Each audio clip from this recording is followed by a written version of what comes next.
Commander Li Hyun felt his heart pounding as he watched the massive doors of the council chamber slide open. The sound echoed through the enormous hall like thunder. He had been to this place many times before, but today felt different. Today, the air itself seemed heavy with tension. The Veltari ambassador entered first. The creature stood nearly 3 meters tall, its body made of what looked like living crystal, that caught and reflected the chamber's lights in patterns that hurt human eyes to follow. Behind it came representatives from dozens of other species. Some walked on legs, others floated, and a few moved in ways that defied easy description.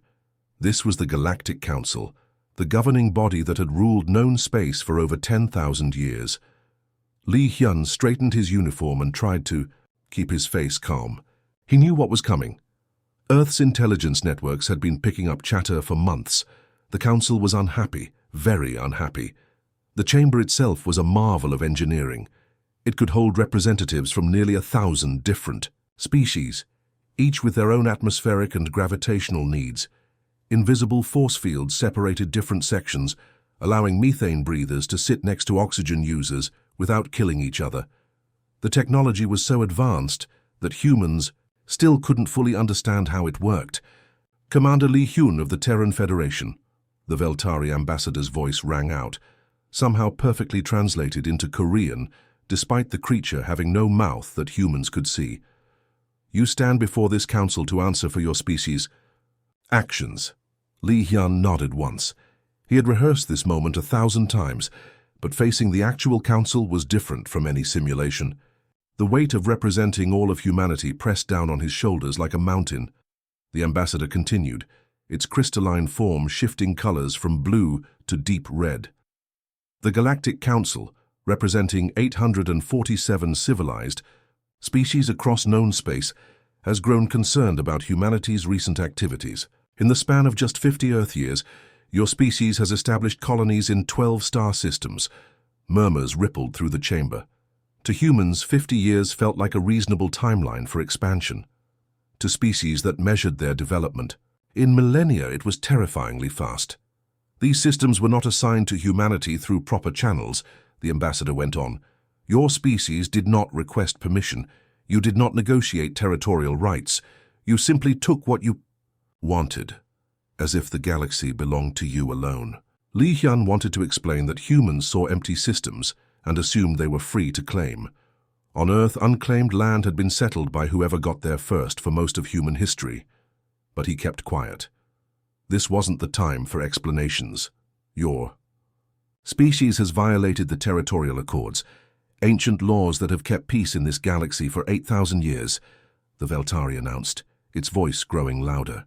These laws exist because expansion without permission leads to conflict. Conflict leads to war. War leads to the destruction of entire civilizations.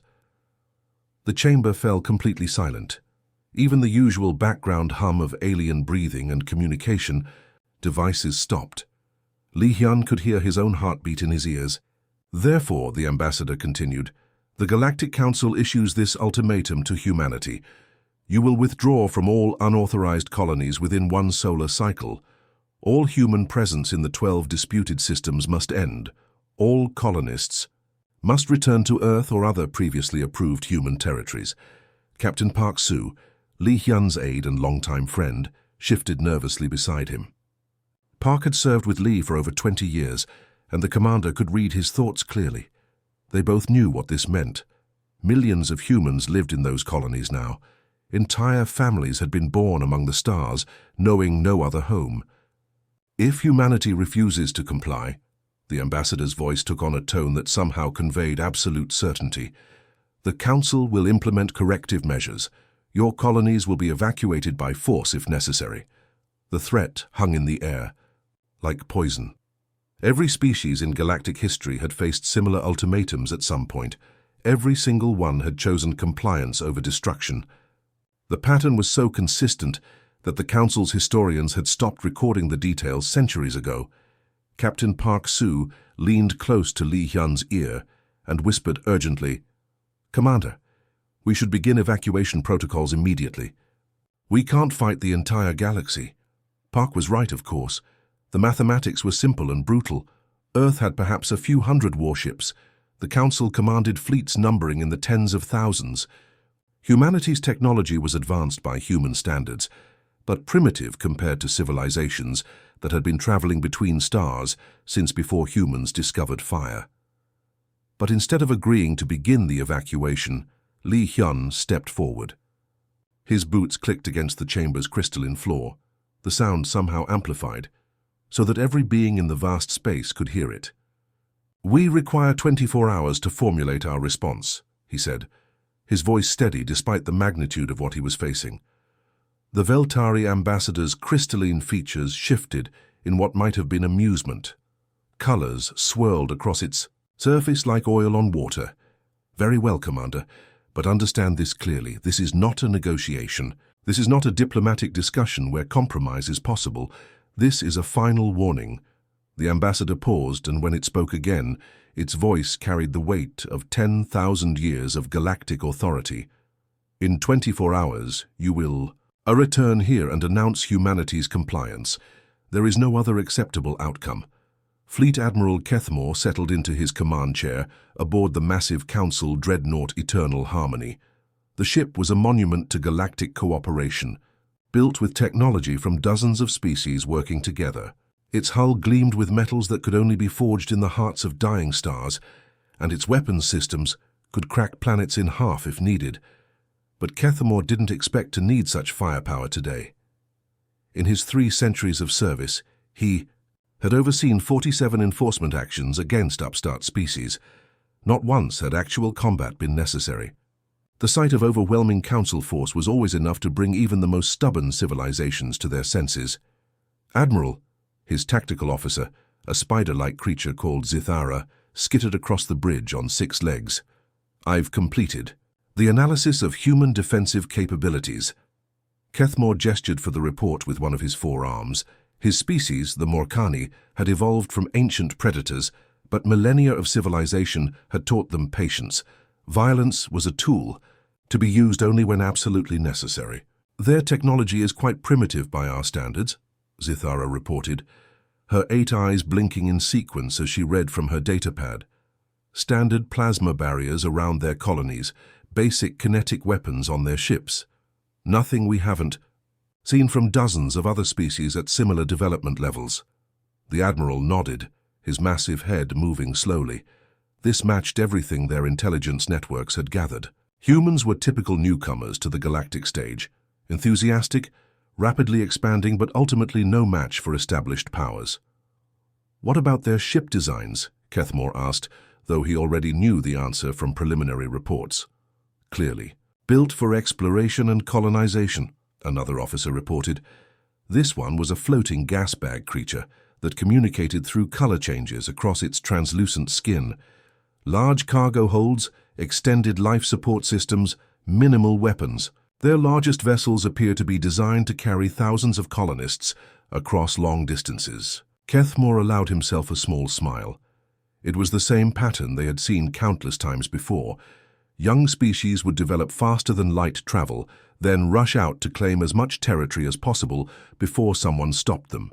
They built ships to carry families and supplies, not to fight wars. War was something that happened to other people, in other times. "Archaeological data confirms they've only achieved interstellar travel within the last century," Zithara added. "Before that, they were confined to their single world for their entire history. They lack the institutional knowledge of galactic politics that comes with age." The Admiral reviewed the deployment plans on his holographic display. 200 Council warships would position themselves around humanity's 12 unauthorized colonies. It was massive overkill by any reasonable standard, but the Council preferred to end these situations quickly and cleanly. "Sir," asked a young communications officer, "why deploy such a large fleet? Our analysis suggests 50 ships would be more than sufficient." Kethmore appreciated the question. It showed the officer was thinking tactically. "Because, Lieutenant, we're not trying to fight the humans. We're trying to avoid fighting them entirely. When they see 200 Council warships in their skies, they'll realize that resistance is impossible. It was a lesson learned from thousands of years of galactic governance. Show overwhelming force immediately, and violence becomes unnecessary."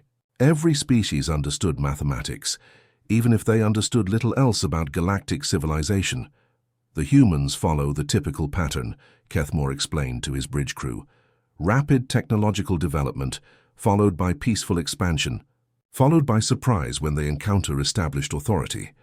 They'll negotiate, perhaps demand some concessions to save face, and ultimately comply with our demands. What the Admiral didn't know was that human colony ships weren't what they appeared to be. The Council's intelligence had made a critical error in their analysis. They had looked at human vessels and seen large cargo holds, extended life support, and minimal visible weapons. They had concluded these were peaceful exploration ships. They had missed the fact that those cargo holds were filled with military equipment. The extended life support systems were designed to keep crews alive during extended combat operations. The minimal weapons were actually sophisticated stealth systems that made the ship's true capabilities invisible to Council sensors. Every human colony ship was, in reality, a mobile fortress. Every settlement was a military base disguised as a civilian outpost. Humanity had never learned the galaxy's lesson about separating exploration from conquest because they had never needed to learn it. On Earth, exploration and conquest had always been the same thing. The Council's intelligence networks had studied human history, but they had misunderstood what they were reading. They saw records of human expansion across their home planet and assumed it was peaceful migration. They missed the fact that every human expansion had been accompanied by conflict, that every new territory had been taken by force from someone. Else, deploy the fleet, Admiral Kethmore ordered. Standard enforcement formation. This should be resolved within hours of our arrival. As the 200 Council warships prepared to jump to human space, their crews were confident and relaxed.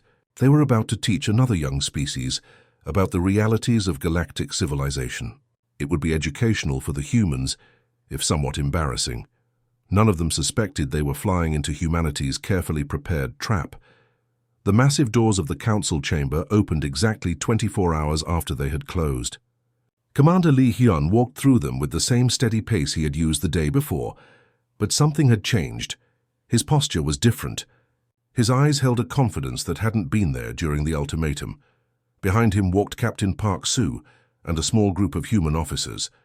They moved like soldiers, not diplomats. The assembled alien representatives noticed this immediately.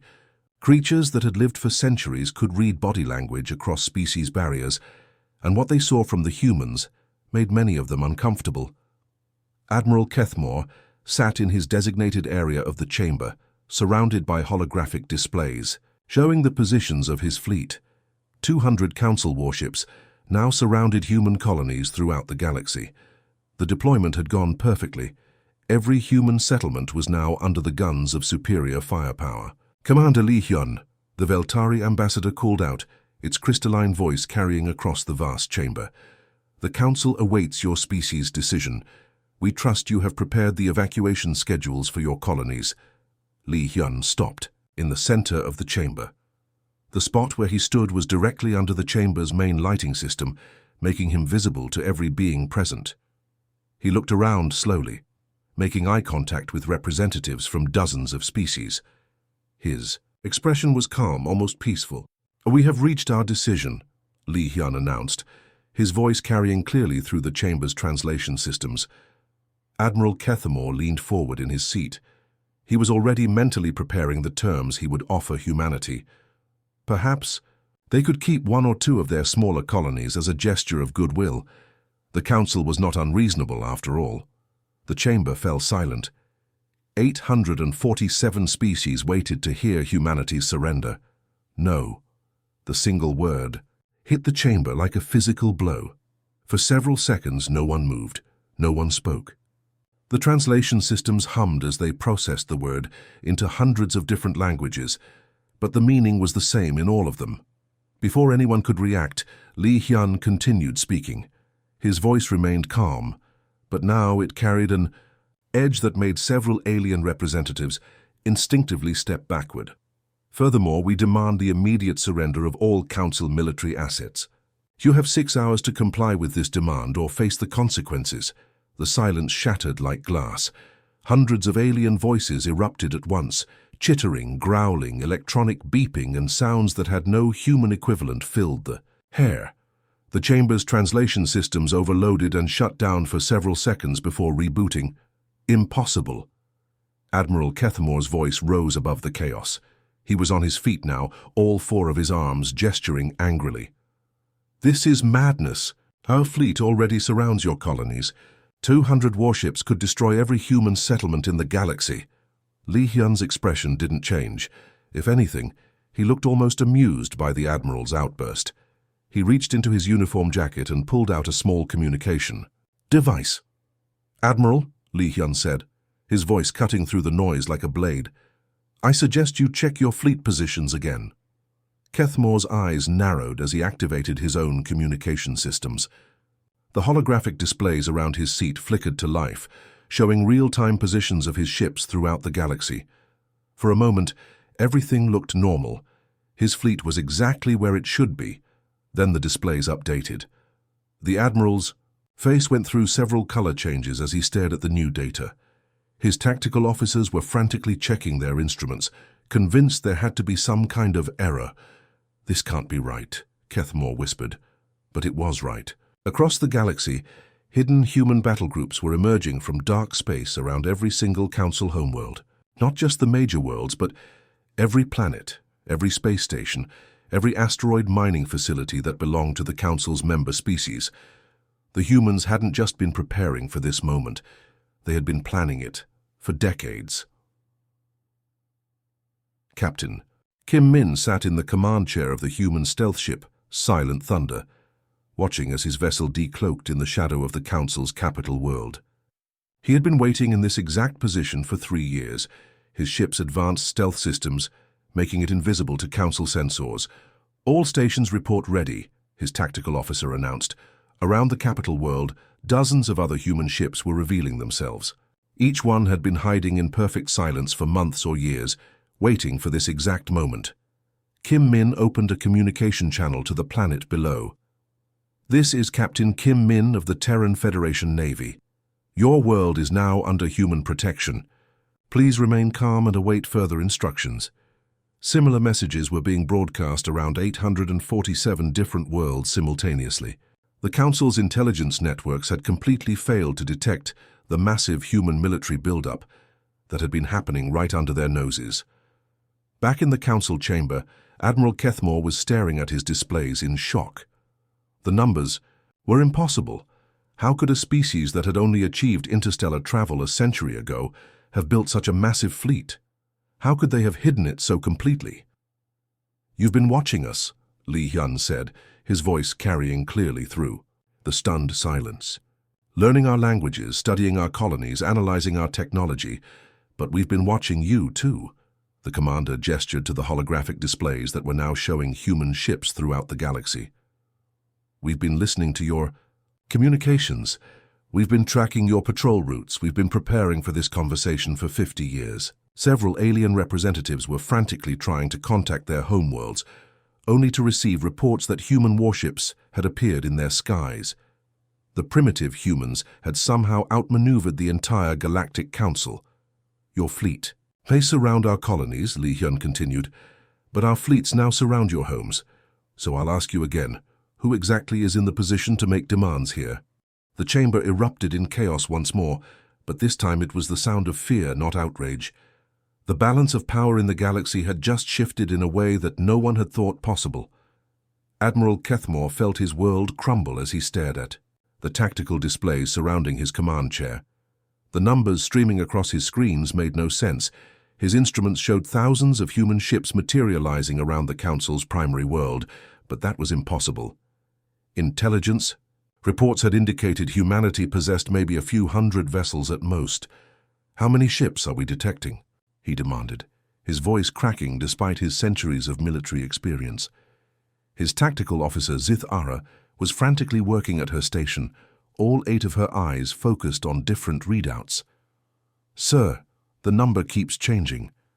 Our sensors are showing new contacts every few seconds. They appear to be using some kind of stealth technology we've never encountered before." Kethmore's hands shook as he gripped his chair. In 300 years of service, He had never seen anything like this. The human fleet wasn't just large, it was impossibly coordinated.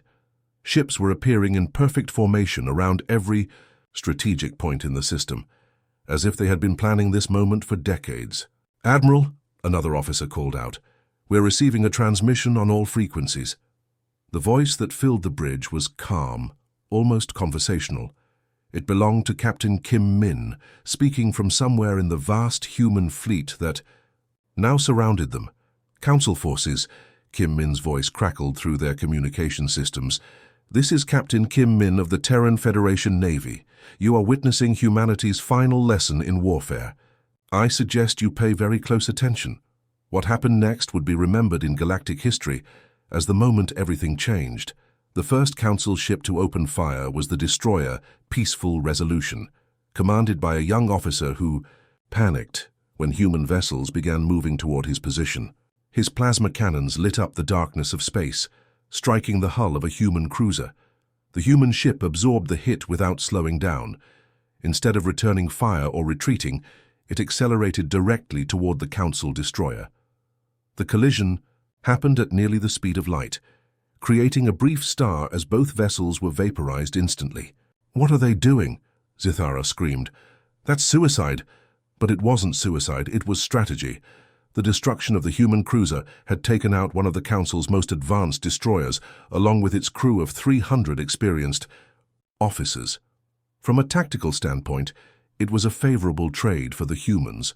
Across the battlefield, similar scenes played out with terrifying regularity.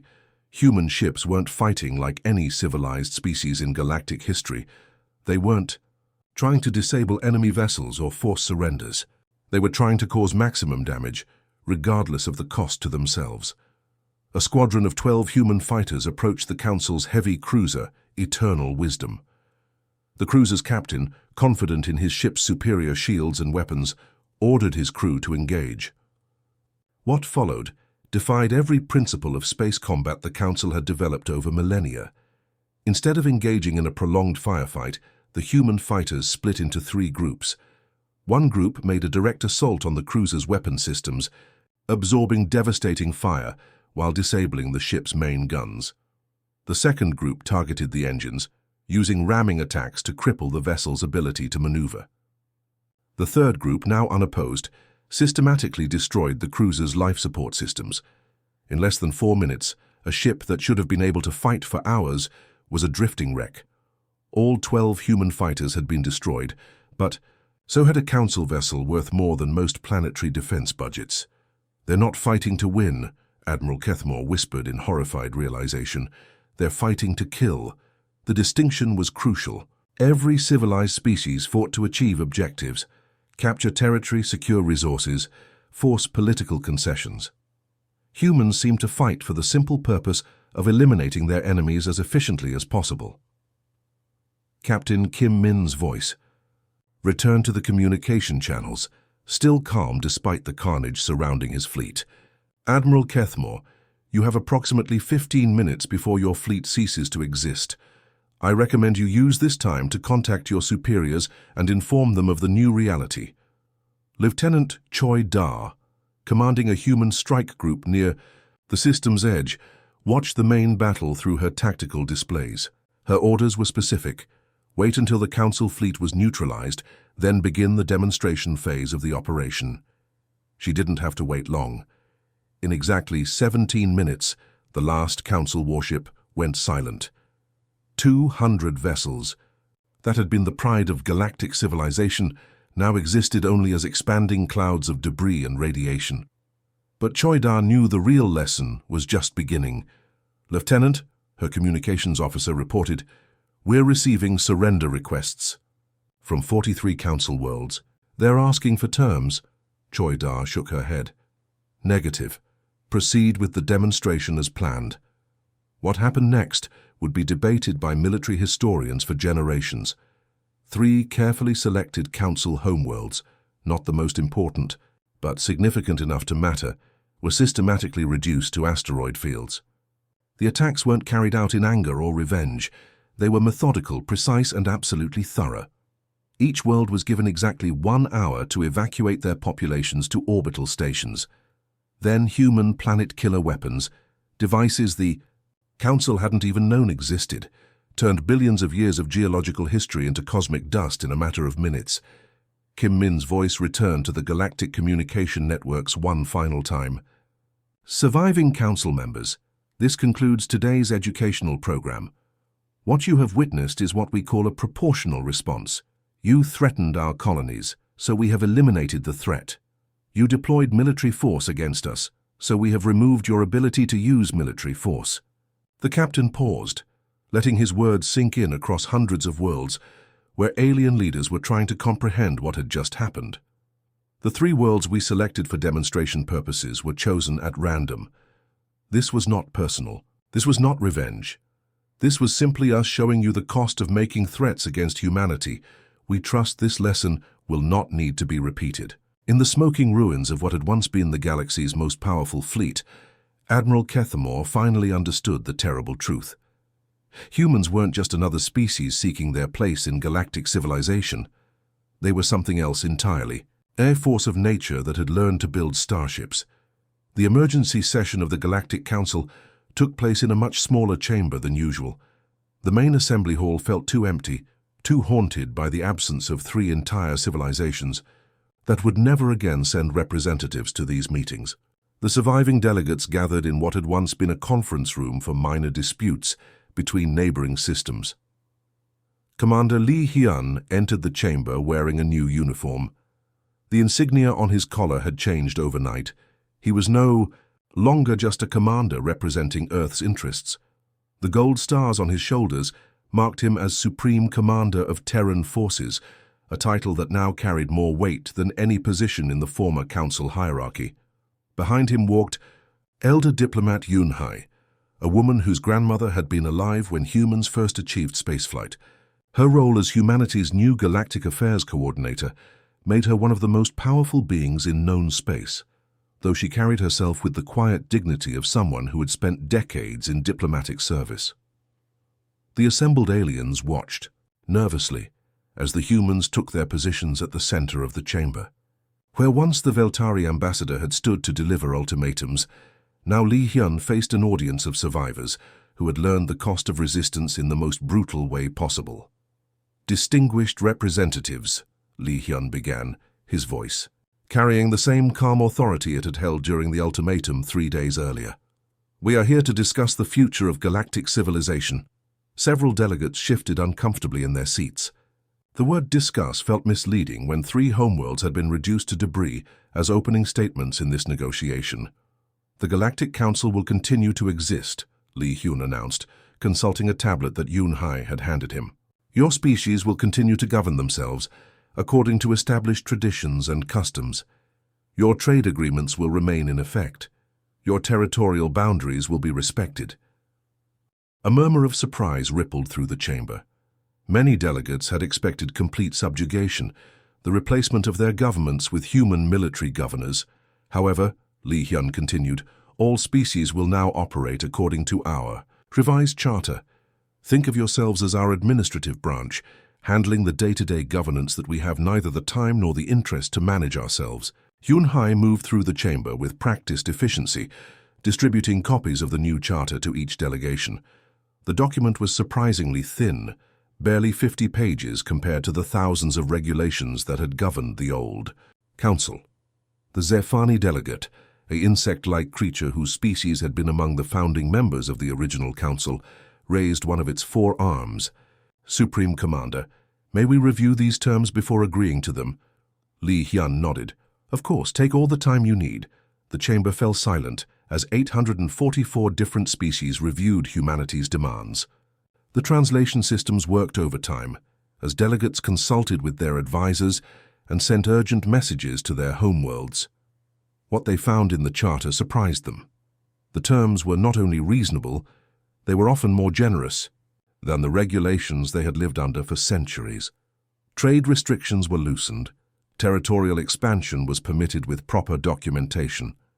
Scientific research was encouraged rather than regulated. The Morkani delegate, Admiral Kethamore's surviving second-in-command, looked up from his copy with confusion. These terms, They actually grant us more autonomy than we had under the previous system. That's correct, Yunhai confirmed. We don't want to micromanage 844 different species. We simply want you to govern yourselves properly, according to principles that promote stability and growth rather than stagnation. The true genius of humanity's approach was becoming clear. They hadn't conquered the galaxy in the traditional sense. They had restructured it. The old council had been a bureaucratic nightmare, where every decision required consensus from hundreds of species with conflicting interests. The new system was streamlined, efficient, and terrifyingly effective. What about disputes between species? Asked the representative from the crystal beings of Zerion Prime. Handle them yourselves, Li Hyun replied.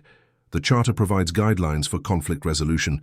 Follow them and we won't need to get involved. Ignore them. He let the sentence hang in the air, unfinished but perfectly understood. The review process continued. The delegates began to realize what had happened to them. They hadn't been conquered in any traditional sense. Their governments remained intact, their cultures undisturbed, their territories secure. But they were no longer truly independent. They had been domesticated, like animals that lived comfortable, lives under human care. They would be fed, protected, and allowed to pursue their own interests, as long as they stayed within the boundaries their new masters had established.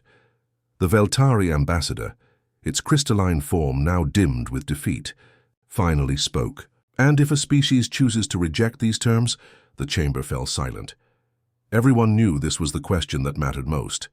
Li Hyun's expression didn't change. His voice remained calm and professional.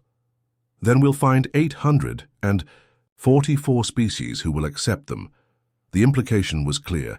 Humanity didn't need any specific species to make their system work. They had demonstrated their ability to remove entire civilizations from existence with surgical precision. Any species that refused to cooperate would simply be replaced. There are millions of inhabited worlds in this galaxy, Yunhai added helpfully. Most of them would be honored to join a galactic civilization that offers the benefits outlined. In our charter, the vote was called 30 minutes later. It was a formality, really. Everyone in the chamber understood the mathematics of their situation. Cooperation meant survival and prosperity. Resistance meant extinction. The new Galactic Charter passed with 844 votes in favor and 0 opposed. There were no abstentions.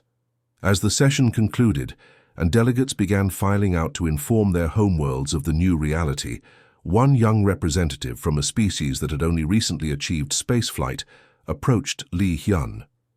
Supreme Commander, the alien said in broken but understandable Standard Galactic, my people are confused. Why are you being so generous with these terms? Li Hyun smiled for the first time since entering the chamber. Because we're not interested in ruling you. We're interested in improving you. The old council kept everyone weak and divided to maintain control. We want you strong and united because strong allies are more useful than weak subjects. The alien nodded slowly, still processing this concept. And if we become too strong? Then you'll make better partners, Li Hyun replied. Humans don't. Fear competition. We welcome it. It makes everyone better. As the chamber emptied, Yunhai approached her Supreme Commander. Do you think they understand what just happened? Li Hyun watched the last delegates disappear through the chamber doors. Some of them do. The smart ones realize they've just been offered something the old council never gave them, a chance to actually grow and prosper, instead of just surviving. And the others? The others will learn. Humans are patient teachers, and we have all the time in the galaxy. The galaxy had a new order, and surprisingly, most of its inhabitants would eventually discover that they preferred it to the old one.